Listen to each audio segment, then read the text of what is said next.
So remember when you said, I think Don doesn't like me? Set the record straight now. That's why I'm sticking around. I'm staying here for free because I really like Glen Suitor personally and professionally, even though I don't really work with you professionally, but you're so good on TSN. Well, I wasn't walking away. You're aware that we don't pay you at all, right? Like you're here for free all the time? Oh, that's why I haven't got any checks in the mail. I was wondering what, maybe it was a postal strike or something. Well, Don, the feeling is mutual, and we have worked together a ton, going back to playing days. Yeah, even all the features and interviews and stuff like that. So I started to think that maybe I wasn't showering enough, and somehow it was transferring over. And you were saying, "Okay, that's it. I can't take this guy anymore." I don't know. I was missing you, but I remember the rare smart thing I ever did in broadcasting was Glenn came out to the TV station and did an audition for possibly going into the media while he was playing, and I made the bold prediction, Glenn, you would be really good at this. And now all the awards later and all the Grey Cups later, I guess I'm not all that dumb. Hey, do you want his address? You need to send him like a gift card or something for all this, Glenn. Yeah, I'm buying next time, Don, for sure. Hey, and doing the job, when you look at the games this past weekend, the 2 playoff games. Tremendous. My job, so much easier when a game unfolds the way it does. Once again, the athletes in our league are delivering at this time of year after year after year, and it just seems like I can't think of the last time a playoff game or the Grey Cup was a blowout, one way or another. Like I just can't. They're all close, they're all competitive. I thought, okay, we're going to see a blowout in Montreal, Winnipeg, and then the Bombers, they fight their way back into that one. Couple of turnovers by Montreal didn't help the Alouettes. It didn't help them there. But, the Bombers hung in there and then took the lead.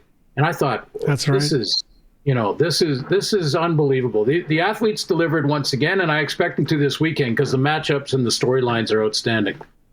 I'm watching the World Series over the week, and then, of course, the Blue Jays got recorded while the CFL playoff games were on.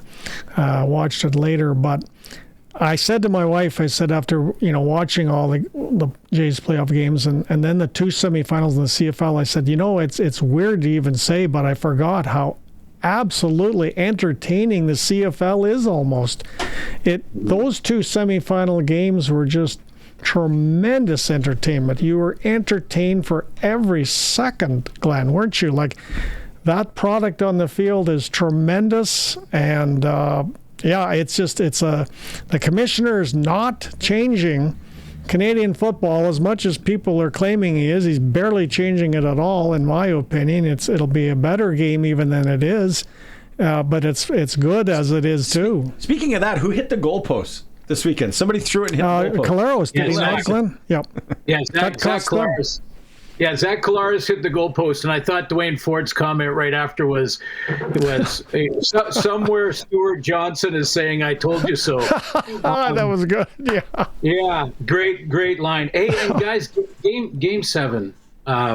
First of all, we've talked about the Blue Jays last couple of weeks, and you guys know I'm not a big baseball fan, but I'm a fan of sports and fan of the World Series. No matter who's in it, really, it's the drama, it's the tension. That play at the plate in Game 7. Like, I don't even remember the guys, but the difference between winning and losing, when he slides, the catcher gets his heel back, and they zoom in. And by the way, replay crucial in baseball. I like the way they do it, because this play at the plate, if you're watching the stream, I thought that in a Game 7, they win the game there. Right. And I'm thinking, oh, this is, and then the play where the manager for the Dodgers changes the outfielder. Yeah. And he makes, because Dave he's Roberts. taller, aggressive, he goes out and makes this play Pias? again. Another opportunity just stolen right there off a play that I was absolutely riveted. For a guy who does not like baseball, I was riveted to the drama of Game 7. It was tremendous entertainment. Well, the play at home plate, Dan Schulman, of course, the voice of the Blue Jays on Sportsnet, gets caught saying the Blue Jays are going to win the World Series on a video review. Yeah. So whoops. funny that the crew that I'm running with that night, I see that, and then you see his foot go up. Yeah. And then and they start going through, like any sport, they start going through all the angles. And then you go, well damn. He might be safe. Like, hold on. And then right away I say to the people that I was with, I say, there's no way they are gonna let the World Series end like this. Yeah. Well, I when I compare it to replay, like when I'm watching other sports, I'm looking at how we can improve our sport and how we can improve our presentation, and this in replay. And there were a bunch of different moments in the World Series where replay became crucial. And there's a couple things I like about the way that baseball does it. One is that it's just a challenge system. The manager has to say, hey, I want to take another look at that, and it's limited. And if they use them all up, and correct me if I'm wrong, but if it looked to me like if they use them all up, that's it. They can't, in the ninth inning, they can't, or extra innings, So I like the way they used it. Crucial because it's either cut and dry. He either touched the plate first or he didn't. And most of those angles, you're going to find the answer to that question.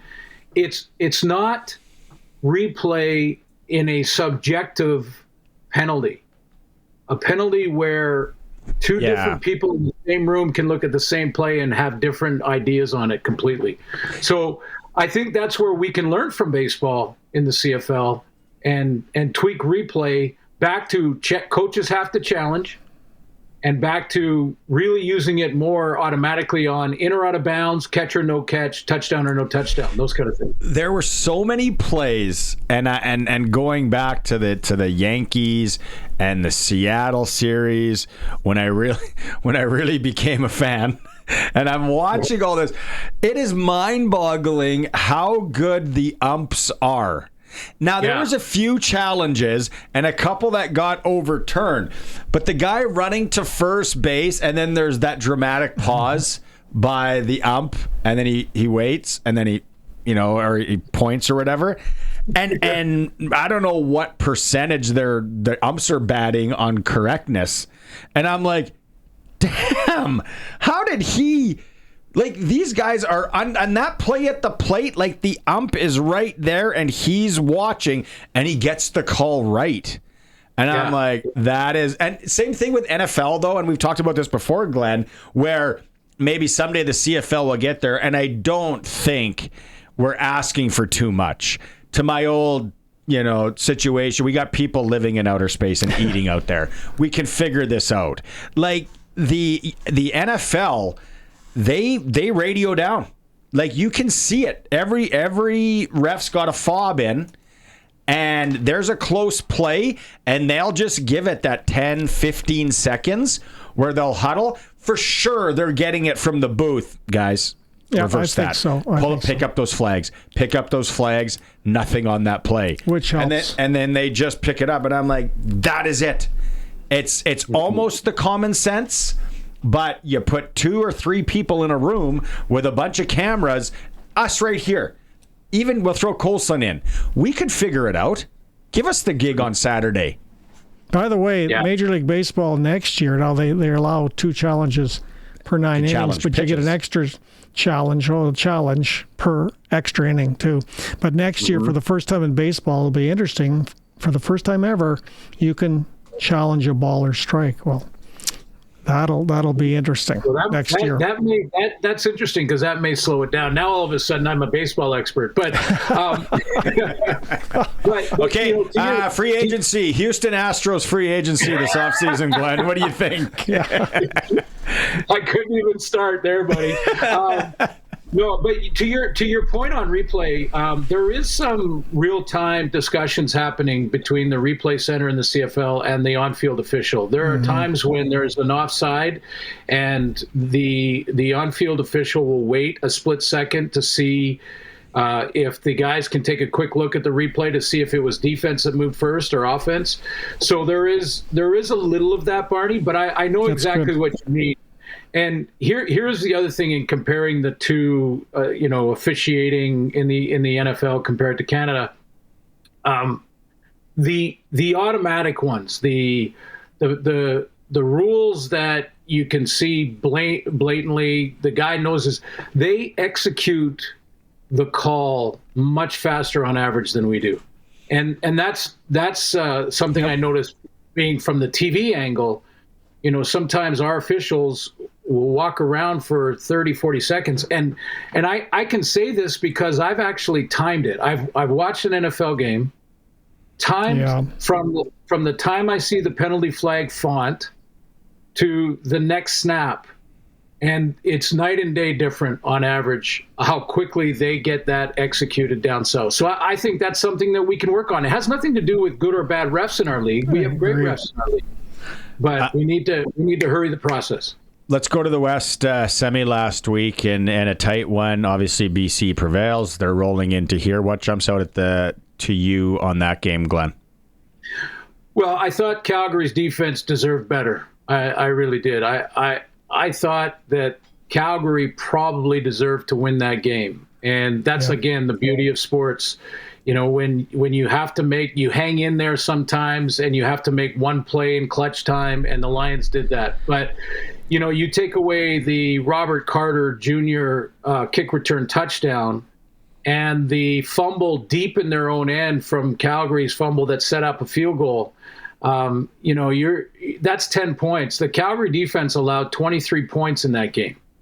And they played well enough to win. They were the best unit of the four, if you keep special teams out of it, on the field in that game, and they really, restricted what and limited what Nathan Rourke was trying to accomplish. So I thought they deserved better.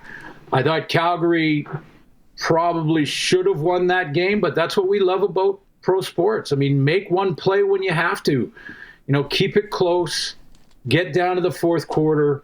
And when that window opens with 23 seconds, some clock management issues with Calgary. Let's not forget those. At end of the first half, end of the game, they could have let a bunch more time come off the clock before they gave the ball back to Nathan. But Rourke needed two throws, one to Berryhill and one to Justin McInnis, and they're in field goal range. And again, not to harp on this, but our rules and our timing in the final 3 minutes allow for that to happen. 23 seconds, you get the ball back in your own end and run a running play on first down, which shocked me. But okay, they run a running play on first down, throw to Berryhill for 15, throw to Justin McInnis for 28 or 29, and they're in field goal range to win on a walk-off field goal. I mean, it was great entertainment and a great I thought defensively Calgary, they deserve better. Those guys, they played their hearts out. Now when you think about the upcoming Western Final, Glenn, we were just looking at the video of a couple of big runs that Nathan Rourke made, and he's fast. He's a lot faster than maybe some people realize. 7 times he went for 20-plus yard runs in the regular season. You think that's going to be a big key at all in this game coming up Saturday? Because, Trevor Harris doesn't run. He runs the odd time, but Rourke is fast. I mean, he even caught Devon Campbell at the end of that one fumble recovery, although I think Devon Campbell sort of slowed up at one point, but then he got going again, and Rourke still got him at the goal line. Is that going to be a big key in this game, that they've got to keep Nathan Rourke in the pocket? It's a great point, Don. And this play here, by the way, that you're seeing on the screen, that's the Tavon Campbell run, and Nathan getting up off the ground. We went back and looked at that again, and we're ready to roll it in the final if it was appropriate. His teammates absolutely love this. I mean, on both sides of the ball, on special teams, the locker room saw that. They saw the effort. Nathan had got knocked down in the pocket after that ball. He threw it. He got up off the ground and caught him.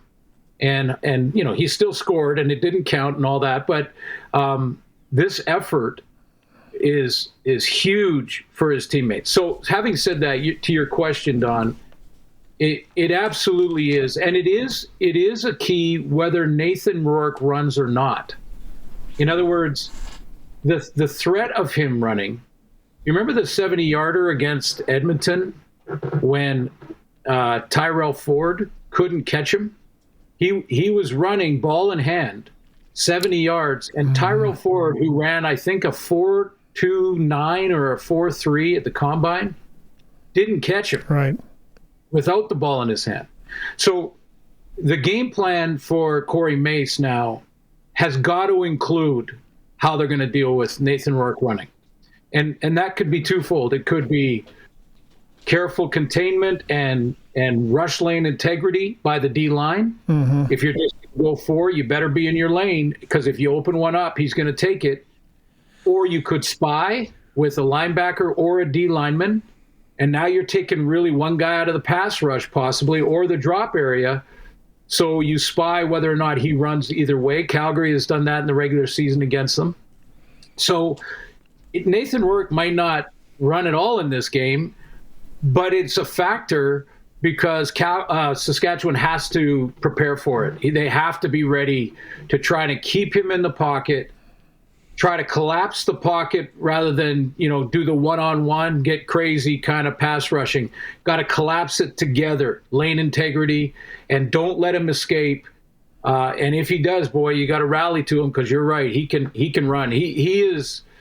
He's much faster. I don't even know if he's run a 40 recently, but he can fly. He's as fast as any receiver out there. Get him to do one on Friday before you're doing your interview with him. Get him to run the hallway somewhere. Yeah. Well, it's a Zoom call, so I don't know if even work. Better. We had Eric Francis. We had Eric Francis from Sportsnet doing calisthenics on his hit last week. So you're lucky we don't ask you to do those on this, Glenn. He might surprise you, old Glenn. Glen's smart. He's a strong dude. He's a fit. And he used to instruct snorkeling in the Cayman Islands in the off season. No. Yeah, that was his job. Yeah, scuba diving. Yeah. T4 to prove it. By the way, don't forget, Glen Suitor never got injured over his CFL career. Yeah. He was built like a fire hydrant.